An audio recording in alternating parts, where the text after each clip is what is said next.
And we begin by querying up the USA View.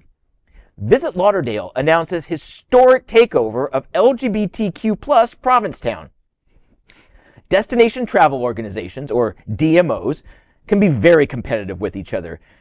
Some may think if you choose Orlando, you're not going to go to Vegas. That's especially true for LGBTQ+ travel destinations.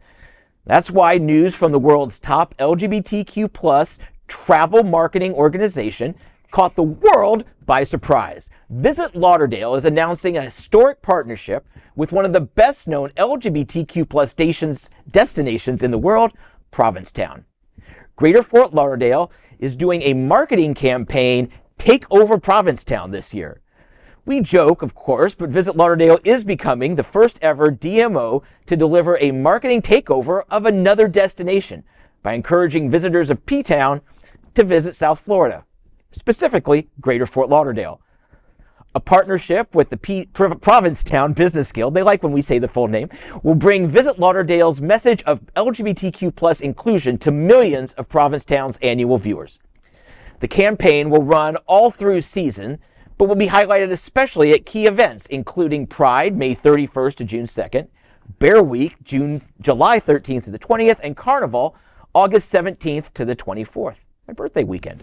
The integration leverages more than 1 million people to see it, and the Provincetown Business Guild digital platforms will show media channels and their website, ptown.org. Visit Lauderdale made the point that this is not sponsorship of a single event, but a never-before-seen DMO takeover of one of the best places on earth. Richard Gray, the Senior Vice President of Inclusion and Accessibility at Visit Lauderdale, told Queer News Tonight, quote, "I am beyond thrilled as we once again think outside of the box to promote Greater Fort Lauderdale. Visit Lauderdale continues to be the generators of change, and we are dedicated to being a destination where all people are welcomed, regardless of gender, gender expression, body size, race, religion, or disability. Marketing to the LGBTQ+ and allied travelers in Provincetown makes savvy strategic sense as we make travelers aware that Greater Fort Lauderdale is one of the world's top LGBTQ+ travel destinations. We continue to be global thought leaders, and nothing makes me prouder." End quote. Visit Lauderdale and LGBTQ+ Broward County as a destination will have a presence throughout the year at this destination for visitors to come to Provincetown and then come on down here to South Florida, a destination welcoming everyone under the sun.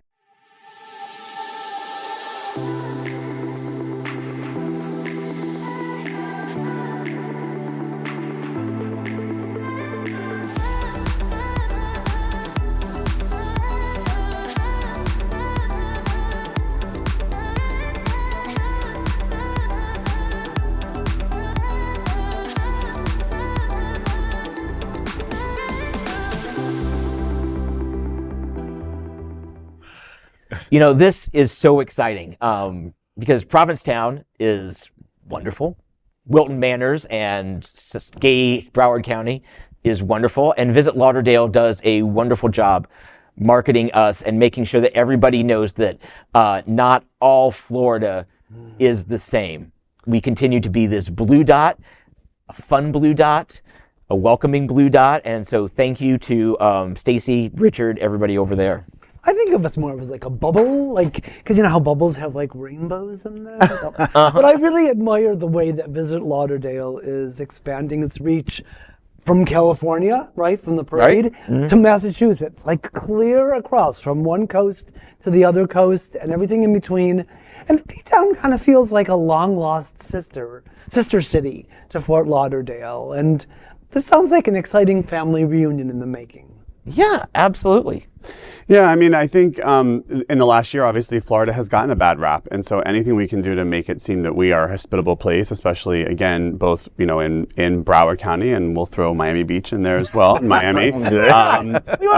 Because we have gotten a lot of heat and, you know, even asking why events are being held for LGBTQ people in Florida. I know we received some commentary about that for the Task Force Gala. You know, why are you having this event in Florida? So I think this partnership, and again, we think the audiences are very similar because we know so many people that go between these two places, but yet there's tons of people that probably don't come here that will be able to, you know, see Fort Lauderdale in a different light, and hopefully our audience will see P-Town as a place to visit. I guess my hope when I read this was that the more people from outside of here that we can get to come here, maybe they can help us change some of the things that we have to face daily. We got to down on the beach. There are places that are like, we're not coming there. We're not having our convention there. We can't bring our staff. Like, all of our staff will be insulted. The women don't want to go. The gays don't want to go. Like, nobody wants to go there because of the politics of the state of Florida. Yeah. So if we can get people from outside of here to come down and maybe help us out a little bit, with trying to get the state of Florida to move forward. You know, every little bit helps. So if it's from P-Town, hey, let it be from P-Town. Absolutely, I love P-Town. because we need these events. These are our cultural touchstones down here, whether it's the Gayborhood in Wilton versus the Gayborhood of Provincetown. We need these. We need you to come and visit us. We need your dollars. I'll just say it. We need your dollars, because the pink dollar is what we need to take deep red Tallahassee back blue. Yeah. It can be done. Tallahassee's blue. Yeah. Florida's red. Well, the capital. The capital in But Tallahassee. more than the money is the fact that we still need these safe spaces. Yeah. We need places to go where we can relax, where we can enjoy, we can take a breath from some of the harsher realities out there. And so these events, I think, are just as important now as they've ever been. Yeah, and you're right. Like, you know, people boycotting or saying, "Oh, I'm not going to go to Florida because of this." That doesn't change the policies. It actually just harms people that have a business here, that have their livelihood here. And obviously, tourism is one of our top industries, if not our top industry, in the state of Florida. So boycotting us for, you know, what our current governor has put on Tallahassee has put on the books for our laws does not do anything to change those laws. So, you know, we want to build community. We want people to come here. The old cut off the nose to spite the face thing, and we need you. Well, help us. You can understand, right? If you have a company from California, right, where they haven't thought about these issues for a long time, or New York, where like we don't have these discussions anymore, and you go, I'm gonna bring everybody down there, and half your staff looks at you and goes, I'm not going down there. It's not safe, right? You know what I mean? It's not safe. Yeah. I don't want to be supporting a state so you can understand both sides. Absolutely. Right? Yeah. We understand both sides, but we say, come to us. Yeah.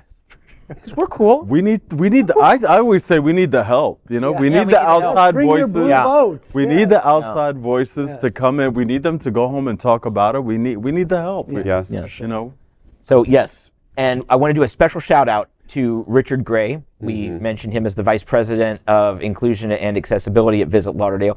He's also been named by a disability monitoring website as one of 24 people to watch, because he is so passionate about, when they say everyone under the sun, they mean everyone. And we've seen wheelchair ramps, and we see the Braille on elevator buttons and things like that. That's what we see.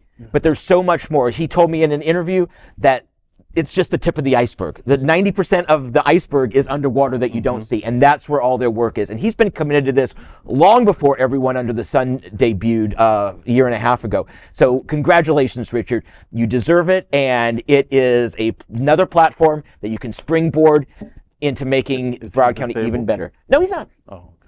No. He's just an incredible ally.